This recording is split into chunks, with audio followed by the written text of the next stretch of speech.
kanatti waancaa addunyaatti dabaruutii har'a galgala waancaa addunyaatiin taphoonni marsaa taphoonni ramaddii itti fuudhaan ni taphatamu. Taphoota irra taphataman keessaa taphoonni keessattuu Portugal morkiin isheen taasistu kan eegamudha jechuudha. Portugal har'a Dimokiraatawaa Riippaabilika Koongoo waliin kan isheen taphattu har'a jechuudha. Sa'aatii 2 irraa eegaluudhaan galgala kan isheen taphattu.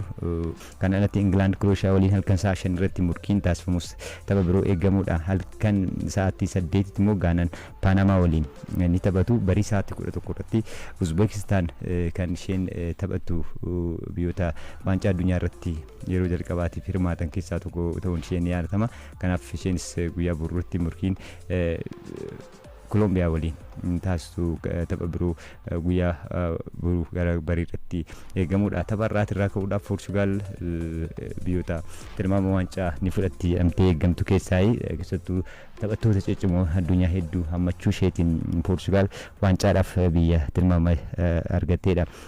Taphattoota ciccimoon garicha keessa jiran keessattuu kanneen akka Cristiano Ronaldo fi PSG wajjin Champions League Awurooppaa kan fudhatan Portugal immoo yeroo jalqabaatiif waancaa addunyaa akka fudhatu gargaaru moo kan jedhu imala isaanii milkiin eegalu moo kan jedhu tapha irra galgalaa kanaan kan eegamudha jechuudha.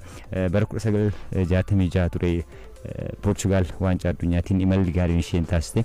Yeroo sanatti xumuraaf geettee England mo'atamuun waancaa dhabdeetii turte. Waltajjichaan egaa imalli ishee gaariin bara 1966tti kan ishee taasistudha. Bara kana immoo waggaa 60 booda xumuraaf geettee immoo waancaa kana yeroo jalqabaatiif fudhatte immoo kan jedhu kan eegamudha.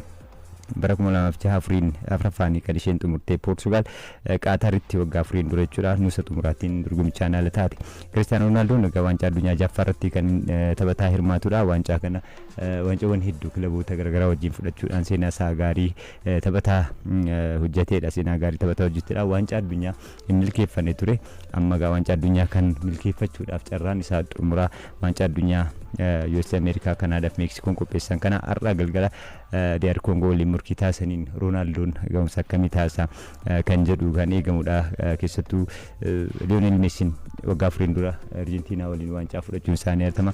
Kaleessas haatriikii hojjechuun isaanii yaadatama waancaa addunyaa kanarratti. Cristiano Ronaldoon hoo ga'umsa akkamii mul'isa kan jedhu kan eegamudha. Portugal yeroo 2016 shaampiyoonii Awurooppaa taateetti turte 2016tti. Bara kanas Nations League tapha xumuraatiin Spain mo'attee shaampiyoonii ta'uun ishee kan yaadatamudha. Egaa taphoota sadan darbaniin immoo taphoota michoomaa USA, Chile fi Nigeria waliin taphattee walitti aansuudhaanis injifachuun ga'umsa gaariirratti kan isheen argamtu. Kanatti gulaallii waancaa addunyaatiin 9-1 Armeeniyaa kan mo'attes ga'umsa gaarii Portugal keessaa.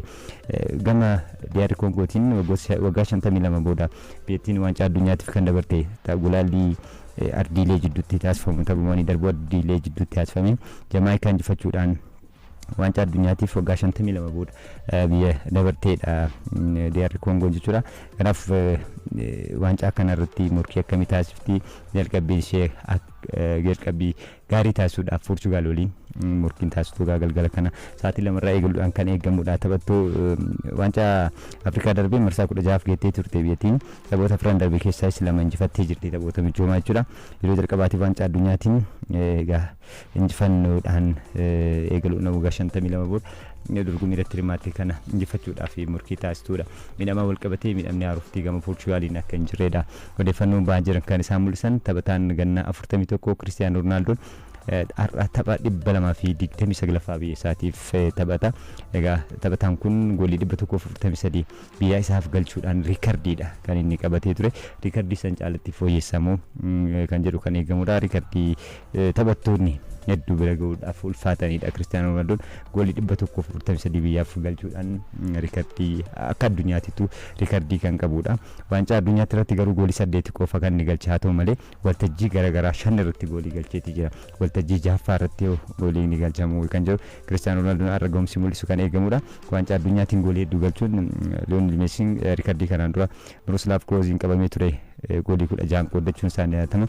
Kanaaf Lionel Messi fi Miroslav Klose taphattoota waancaa addunyaatiin goolii hedduu galchanidha. Goolii 16 galchuudhaan amma Cristiano Ronaldoon goolii 8 kan qabu waancaa addunyaa irratti. Kanaaf waltajjii bara kanaatiin waltajjii xumuraa isaati.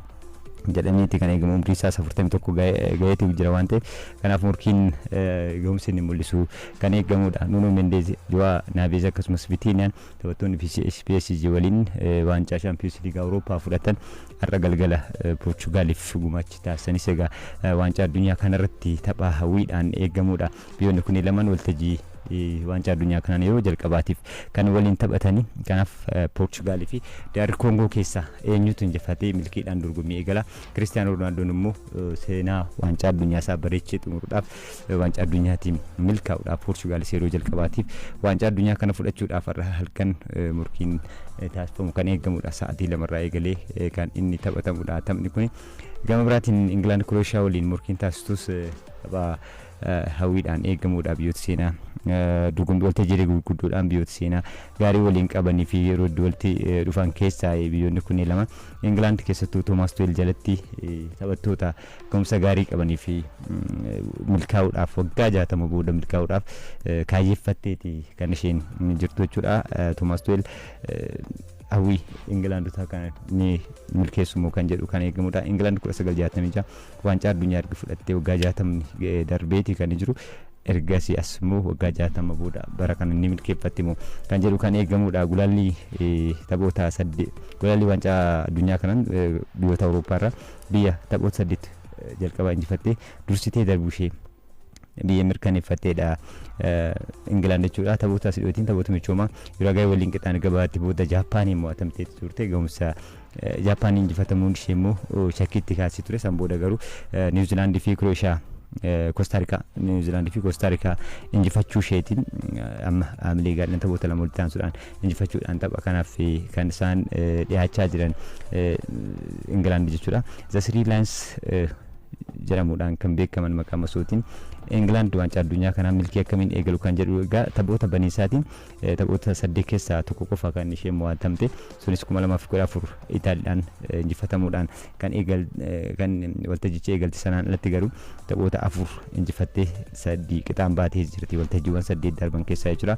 Kanaaf arras milkiidhaan eegaluudhaaf morkii taasisaniin Zlaatko Daalichiin kan leenjitu Krooshiyaa waliin morkii jabaatu kan isheen eeggatu. Kanaaf Thomas Tuchel haala kamiin taphattoota isaanii qindeessanii fayyadamu kan jedhu kan eegamudha. Keessattuu Bukaayoo Saakaan miidhama salphaa qabaachuu isaatiin gahumsa qaamaa gaariirra hin jiru jedhamaatii kan ture. Nooni Maadukeen iddoo isaa buudhaan qarqara mirgaatiin inni taphataaf kan eegamaatti jiru jechuudha. Haroo Barselonaaf kan mallatteesse Antoonii Goordans iddoo Raashford filachuu danda'u. Raashford caalaa Antoonii Goordans filachuu danda'u kan jedhamaatti jiru. Thomas Tuchel Morgan Rogers caalaa immoo Jude Bellingham filachuu akka danda'anis tilmaamni garaagaraa ba'aa jiran kan isaan mul'isanii. Itti sarratti Azir Konsaa, John Stones kan immoo Mark Guehi keessaa kan filatanii John Pickford fuulduraan Pickford wal eegaa ta'uudhaan kan isaan fayyadaman kan jedhamu kan eegamudha. Tino Liverpool miidhamaan garichaan ala ta'uu isaatiin Chaloobaaf carraan ni kennama kan jedhamee jiru. Reece Jamesis qarqaraan akka fayyadamanidha. Harry Kane fuulduratti kan isaan taphachiisan waan ta'eef kanaaf leenjisichi tooftaa akkamii fayyadamanii har'a Krooshiyaa injifachuudhaaf taphatu kan jedhu kan eegamudha. Gama Krooshiyaatiin Luka Modric fi Ivan Perisic PSV Eindhoven keessatti bara kana goolii 26 walitti kan isaan galchanidha. Kanaaf isaanis milkiidhaan itti fufuudhaaf kan morkiin taasisan sa'a 5tti halkan taphatamu kanaan kan eegamudha. Krooshiyaa fi England kan dura waltajjiiwwan gurguddoo irratti walitti dhufaniiru. Yuuroo 2024 tapha ramaddii walitti dhufaniin England injifattee turte. Yuuroo 2020 tapha ramaddii waliin taphataniin England 1-0 kan isheen injifatte. Yuuroo 2004 innis England kan injifatte. Waancaa addunyaa 2018 walakkaa xumuraa waliin taphataniin garuu Krooshiyaa 2-1 mo'achuun ishee kan yaadatamudha. Kanaaf ammas waltajjii guddaadhaan morkiin waliin taasisan kan eegamu jechuudha. Kanaaf har'a galgal sa'a 5 irratti England Krooshiyaa waliin morkiin taasisus Riidiyoon OBN kallattiin dirree shaampiyoonaa kan isin biraan ga'u ni ta'a jechuudha. odeeffannoo waancaa addunyaa kanumaan keessaa baanee gara Bernardo Silva wal qabatee Bernardo Silva Real Madridiif mallatteessuun isaa himameeti kan jiru waliigaltee waggaa lamaatiin Real Madridiif kan mallatteessee taphataan kun Manchester City waliin gargar ba'uu isaatiin bilisaan gara Manchester City gara Real Madrid kan inni imale kilaboota akka Barcelona fi Atletico Madrid waliin maqaan isaa ka'aa turuun isaanii yadatama. Real Madrid immoo Jose Mourinho erga deebisee leenjisaa gochaa godhee taphattoota ciccimoo fudhachuudhaan garee isaa cimsuudhaaf yaalaati kan isaan jiranii. Kanaan dura Marc Cucurella paawundii miliyoona 52 mallatteessifachuun isaanii kan yaadatamudha. Amma immoo taphattoota baroota lamaan darban waancaa malee kan xumure Real Madrid Ibrahima Konaté fi Denzel Dumfries bilisaan kanaan dura fudhachuun isaanii yadatama. Amma immoo Bernardo Silva fudhachuudhaan waliigaltee waggaa lamaatiif mallatteessisuunis dhagameeti kan inni jiru. Odeeffannoo xumuraatiin harmiin goolii egaa gara biyyaalessaa Cape Verde waancaa addunyaa daawwachuuf akka ta'ellee odeeffannoowwan ba'aa jiran keessaan ni himama. Biyya odolaa Afrikaa kun waancaa addunyaatiin tapha jalqabaatiin Spain waliin goolii malee qixaan ba'uun ishee ni yadatama. Goolii egaa Cape Verde yaalii sirrii kallattii isaanii eeggatu torba deebisuudhaanis taphataa cimaa jedhamuudhaan filatamuun isaa kan yaadatamudha. Sababa viizaatiin maatiin isaas USA daawwachuu akka hin dandeenye himamaatii kan inni ture. Keessattuu harmiin isa guddistee waancaa addunyaa kana gara USA imaltee akka daawwachuu dandeettu kan himamaatii kan inni jiru jechuudha. Kun immoo keessattuu maatiin isaa tapha goolii egaa gahumsa gaarii mul'isuudhaan Spain goolii malee akka xumurtu gargaare. Goolii eegaan umrii 40 gahumsa olaanaa mul'ise saniin amma maatii isaa waancaa addunyaa kanaan achi Ameerikaa seenuudhaan viizaa argatanii akka laaluu danda'anis himameetii kan jiru.